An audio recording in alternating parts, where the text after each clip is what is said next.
नमस्कार। स्वागत है आपका इंडिया गेट टीवी पर। मैं हूं अजय सेतिया। मित्रों, भारत सरकार ने पीएफआई पर कड़ी कार्रवाई कर दी है। देश भर के उसके दफ्तरों पर छापे मारे गए हैं, जहां आपत्तिजनक सामग्री मिली है, राष्ट्र विरोधी सामग्री मिली है। पीएफआई के 200 से ज्यादा कार्यकर्ता नेता गिरफ्तार किए जा चुके हैं। पीएफआई ने भी इसके खिलाफ जगह जगह पर प्रदर्शन किए हैं, हिंसक प्रदर्शन किए हैं। नारेबाजी ही नहीं हुई, बल्कि तोड़फोड़ हुई है, आगजनी हुई है। पुणे में तो पाकिस्तान समर्थन नारे भी लगे हैं। लेकिन आप जो पिछले लंबे समय से सुन रहे थे पीएफआई के बारे में, क्या आपको उस पर विश्वास होता है?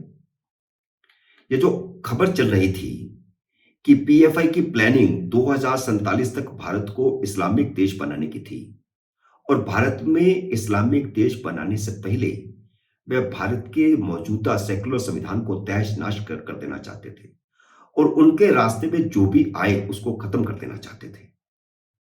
वे भारत में शरिया लागू करना चाहते थे। वे नरेंद्र मोदी की हत्या की साजिश रच रहे थे, ताकि उसके बाद देश में अफरा तफरी फैले और उस अफरा तफरी में उन सारे नेताओं को मार दिया जाए जो सेकुलरिज्म की दुहाई देते हैं, जो सेकुलर देश चाहते हैं। तो क्या आपको इन बातों पर विश्वास होता है या होता था? खासकर जब आप टीवी चैनलों पर पीएफआई के बचाव में मुस्लिम स्कॉलरों, कम्युनिस्ट बुद्धिजीवियों की दलीलें सुनते थे, या अब भी सुन रहे हैं। तो आपको कैसा लगता है? क्या आपको लगता है कि मोदी सरकार पीएफआई की भारत विरोधी गतिविधियों को बढ़ा चढ़ाकर पेश कर रही है? क्या आपको पीएफआई सिमी से थोड़ा अलग दिखती है, जिसने भारत में अनेक जगहों पर बम धमाके करके सैकड़ों बेगुनाहों को मौत के घाट उतारा था? मैं आज के इस वीडियो में आपको गजवाए हिंद की मुस्लिम ख्वाहिश, उसमें पाकिस्तान की भूमिका और पीएफआई की भूमिका की हकीकत से रूबरू करवाऊंगा। इस वीडियो में बहुत सारी बातें ऐसी होंगी जिसकी जानकारी आपको अब तक नहीं होगी। ये जो 2047 में भारत में शरिया लागू करने की बात है, यही गजवाए हिंद है। उम्मीद है मेरा यह वीडियो आपको पसंद आएगा। अगर पसंद आए तो लाइक और शेयर जरूर कीजिएगा। चलिए बात हम यहां से शुरू करते हैं। पाकिस्तान में एक मशहूर मौलाना हुए हैं जिनका नाम था इसरार अहमद।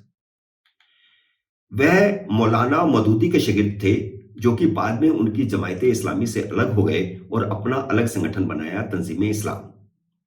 डॉक्टर इसरार भारत के ही मूल तौर पर रहने वाले थे। 1932 में उनका जन्म हरियाणा के हिसार में हुआ था। इसलिए जब भी उन्हें मौका मिलता था वे ये भारत आते थे और भारत के मुसलमानों से मिलते थे और उनसे शरिया की, इस्लाम की बातें करते थे। उनके दिमाग में क्या था, आप इसी से समझ सकते हैं। इंटरनेट के इस युग में उनका भारत में और पाकिस्तान में अच्छा खासा सम्मान था, बल्कि एशिया के सभी इस्लामिक देशों में उनका सम्मान था, क्योंकि वह कट्टरवादी मुसलमान थे और पूरी दुनिया में इस्लामिक राज स्थापित करने के हिमायती थे। 2010 में उनका देहांत हो गया। उनकी मौत के 12 साल बाद इसी साल अप्रैल में यूट्यूब ने उनके चैनल को नफरत फैलाने वाला चैनल बताकर यूट्यूब से हटा दिया है। तो आप अंदाज लगा सकते हैं कि पिछले 40-50 साल से वो किस तरह के भाषण देते थे, किस तरह की तकरीरें करते थे। और उनके यूट्यूब चैनल के 29 लाख सब्सक्राइबर थे, जिनमें आधे से ज्यादा भारत के थे। तो आज आपको जो भारत के मुस्लिम कट्टरवादी, आतंकवादी दिखाई देते हैं, उसके पीछे का इतिहास आप आसानी से समझ सकते हैं। भारत में इमरान खान के चाहने वालों का एक फेसबुक का ग्रुप भी बना हुआ है, जिसमें 35,800 मेंबर हैं। इन्हीं डॉक्टर इसरार अहमद ने अपने देहांत से ठीक पहले यानी 2010 में ही पाकिस्तान में एक भाषण दिया था। यह भाषण गजवाए हिंद के बारे में था। उन्होंने कहा कि हदीसों में उल्लेख आता है कि खुरासान, जो अब अफगानिस्तान है, वहां से एक लश्कर यानी इस्लामिक सैनिकों का जत्था चलेगा और पूरी दुनिया में इस्लामिक शासन की स्थापना होगी। यही सच्ची खिलाफत होगी। डॉक्टर इसरार अहमद कहते थे कि वह खुरासान से नहीं, वह लश्कर मालाबार से निकलेगा। जो भारत में इस्लामिक शासन कायम करते हुए चीन तक जाएगा और चीन में इस्लामिक शासन कायम करेगा। डॉक्टर इसरार वह व्यक्ति थे जो 1947 में पाकिस्तान के नाम पर भारत के छोटे टुकड़े पर इस्लामिक राज स्थापित करने से खुश नहीं थे। वे चाहते थे कि भारत, बांग्लादेश और पाकिस्तान एक देश रहता और इसमें शरिया लागू होता, यह इस्लामिक देश बनता। वे मानते थे कि पाकिस्तान बनने से गजवाए हिंद की रफ्तार थम गई। मुसलमानों में गजवाए हिंद को लेकर के जो बातें गढ़ी जाती हैं, उनके मुताबिक आखिरत यानी संसार का खात्मा तब तक नहीं होगा जब तक सारी दुनिया में इस्लामिक निजाम स्थापित नहीं हो जाता। डॉक्टर अहमद इस आखिरत के रास्ते में सबसे बड़ा रोड़ा हिंदुओं को यानी भारत को और चीन को मानते थे। उनका मानना था कि हिंदू मूर्ति पूजा करते हैं जो कि इस्लाम के खिलाफ है और चीन के लोग नास्तिक हैं। उनका मानना था कि ईसाई तो मुसलमानों के अपने हैं। ऐसे में यह कोई आश्चर्यजनक बात नहीं है कि पीएफआई का जन्म उसी मालाबार क्षेत्र के केरल राज्य में हुआ है जिसका उल्लेख हदीसों के हवाले से डॉक्टर इसरार अहमद पाकिस्तान में बैठकर कर रहे थे। उनका कहना था कि वह खुरासान नहीं बल्कि मालाबार से लश्कर निकलेगा। डॉक्टर इसरार अहमद का यह भाषण 2006 में पीएफआई के गठन के 4 साल बाद 2010 का है। पीएफआई की स्थापना दक्षिण भारत के 3 इस्लामिक संगठनों को मिलाकर 2006 में हुई थी। इसका मुख्य संस्थापक अबू बकर है जो सिमी का केरल का कोऑर्डिनेटर रह चुका था। इसलिए मैंने शुरू में कहा कि क्या आपको पीएफआई सिमी से कुछ अलग लगता है? उसने 1 दशक पहले केरल से टेंट इस्लामिक इस्लामिया बनाना शुरू किया था, तो कोई ना कोई सपना तो उसके मन में पल रहा होगा। यानी सिमी में रहते हुए भी उसने एक मलेशिया संगठन बनाया था जिसकी भनक भारत में किसी को नहीं थी, जो पीएफआई के प्रभाव को भारत के बाहर भी ले गया और उसको पूरी दुनिया से ज़कात का चंदा मिलना शुरू हो गया। यह योजना 2006 से भी पहले वह बना रहा था। बीते 1 दशक में पीएफआई का जन बल बढ़ा है तो उसके पीछे ज़कात की भूमिका सबसे ज्यादा है। दुनिया भर से ज़कात मिलने लगा है पीएफआई को। यूपी, बिहार, दिल्ली, कर्नाटक, केरल, यहां तक कि राजस्थान में भी जहां कहीं भी पीएफआई सक्रिय है वहां उसे पैसे की कोई कमी नहीं है। हर पीएफआई वर्कर को 7 से 40 हजार रुपए तक के बीच में पेमेंट किया जाता है। इसलिए नरेंद्र मोदी की सरकार बनने के बाद कुछ सालों से इस्लाम के नाम पर भारत में होने वाली हर तरह की भड़काऊ और हिंसक गतिविधि के पीछे पीएफआई का नाम सामने आता है। कानपुर में हजारों मुसलमानों की भीड़ जुटानी हो या फिर शाहीन बाग जैसा लंबा धरना चलाना हो, उसके पीछे पीएफआई का हाथ नजर आता है। बिहार में पीएफआई के ठिकानों पर छापों के दौरान 2047 तक भारत को इस्लामिक देश बनाने का जो रोड मैप मिला था वही गजवाए हिंद है। पीएफआई ने गजवाए हिंद के सपने को साकार करने के लिए मुस्लिम समाज के हर वर्ग में उप संगठन खड़े कर दिए हैं। इसमें पूरा मुस्लिम समाज जुड़ा हुआ है। इसी साल कर्नाटक में हिजाब आंदोलन पीएफआई की छात्र शाखा कैंपस फ्रंट ऑफ इंडिया ने शुरू करवाया था। राजनीतिक कार्य करने के लिए उसके पास एसडीपीआई नामक राजनीतिक संगठन है।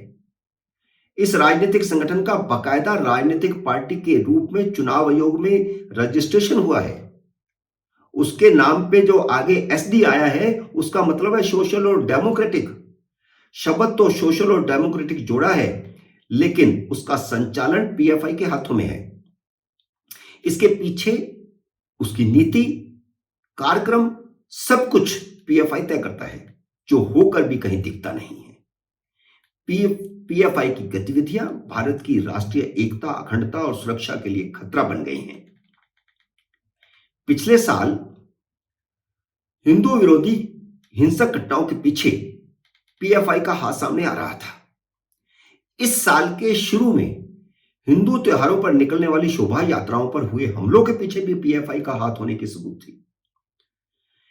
इससे पहले 2020 में नागरिकता संशोधन कानून के खिलाफ चले हिंसक आंदोलन, बाद में हिजाब आंदोलन और फिर नूपुर शर्मा के खिलाफ भड़काने वाली तकरीरों के पीछे भी पीएफआई का हाथ था।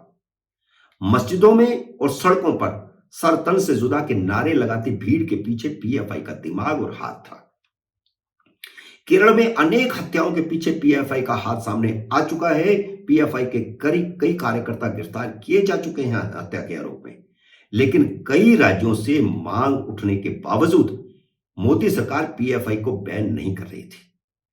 पीएफआई की गतिविधियां अभी यूपी में भी हाल ही में हुई है। हिजाब विवाद का मामला जब सुप्रीम कोर्ट में पहुंचा तो भारत सरकार ने कोर्ट में इस विवाद के पीछे पीएफआई का हाथ बताया है। सरकार ने कुछ सबूत भी पेश किए हैं।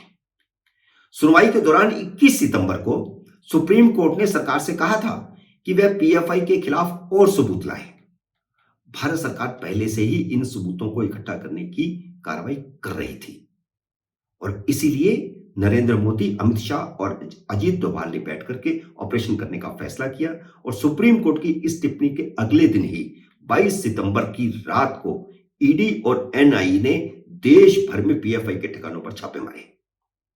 पीएफआई के 200 से ज्यादा नेता और कार्यकर्ता पकड़े जा चुके हैं। इनमें पीएफआई का संस्थापक अबू बकर भी शामिल है। पीएफआई के सैकड़ों कार्यकर्ताओं ने इन छापों के खिलाफ जगह जगह पर हिंसक प्रदर्शन किए हैं, तोड़फोड़ की है। महाराष्ट्र के पुणे में तो पाकिस्तान जिंदाबाद के नारे भी लगाए गए, जिस पर महाराष्ट्र सरकार ने कार्रवाई शुरू कर दी है। ईडी और एनआईए की यह संयुक्त कार्रवाई लंबी तैयारी के बाद हुई है। स्वाभाविक है, उन्होंने पीएफआई और उससे जुड़े संगठनों के खिलाफ पर्याप्त सबूत इकट्ठे कर लिए होंगे। इसके बावजूद पीएफआई की गतिविधियों पर पूरी तरह रोक लगाना या उसे प्रतिबंधित करना भारत सरकार के लिए इतना आसान नहीं होगा। यह जो देश भर में लंबे समय से मांग उठ रही है कि पीएफआई पर प्रतिबंध लगाया जाए, तो भारत सरकार इसलिए नहीं लगा पा रही क्योंकि उसके खिलाफ सबूत होने चाहिए। और यह जो छापामार कार्रवाई हुई है, यह कुछ सबूत थे, कुछ सबूत और जुटाने जरूरी थे। पीएफआई का एक कानूनी विंग है। अब वह विंग अदालतों में लड़ाई लड़ेगा और कानूनी रूप से पीएफआई को बचाने का प्रयास करेगा।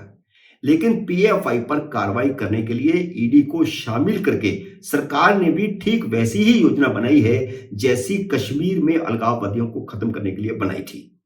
और कश्मीर में भारत सरकार की योजना काफी हद तक सफल रही है। इनको मिलने वाले पैसे की जांच पड़ताल होगी तो अपने आप इनका नेटवर्क कमजोर पड़ेगा। पीएफआई को अधिकतर पैसा खाड़ी देशों से आता है। कौन है वे लोग और पीएफआई को इतना पैसा क्यों दे रहे हैं? क्या खाड़ी की देशों की सरकारें भी दे रही हैं? इसे भी जांचना पड़ेगा। तब शायद ऐसी कार्रवाई का असर हो और अबू बकर जैसे जिहादी सोच वाले लोगों को समझ में आएगा कि भारत में ना तो सिम्मी चल सकता है और ना पीएफआई। भले ही वो सवांग चाहे जो कर लें, नाम चाहे जो रख लें, लेकिन मानवता के खिलाफ जिहाद भारत में संभव नहीं है। तुर्क और मुगल पूरे भारत में गजवाए हिंद का सपना पूरा नहीं कर सके। अब तो हिंदू जाग चुका है, इसलिए भारत का सनातनी हिंदू गजवाए हिंद को असंभव बना देगा। मित्रों, उम्मीद है मेरा जानकारी भरा यह विश्लेषण आपको पसंद आया होगा। इसे शेयर करिए, लाइक करिए और अगर आपने मेरे YouTube चैनल को सब्सक्राइब नहीं किया तो कृपया सब्सक्राइब कीजिए और घंटी का बटन भी दबाइए ताकि जैसे ही मेरा नया वीडियो आए आपको सूचना आए। मेरे नए वीडियो का करिए इंतजार। तब तक नमस्कार।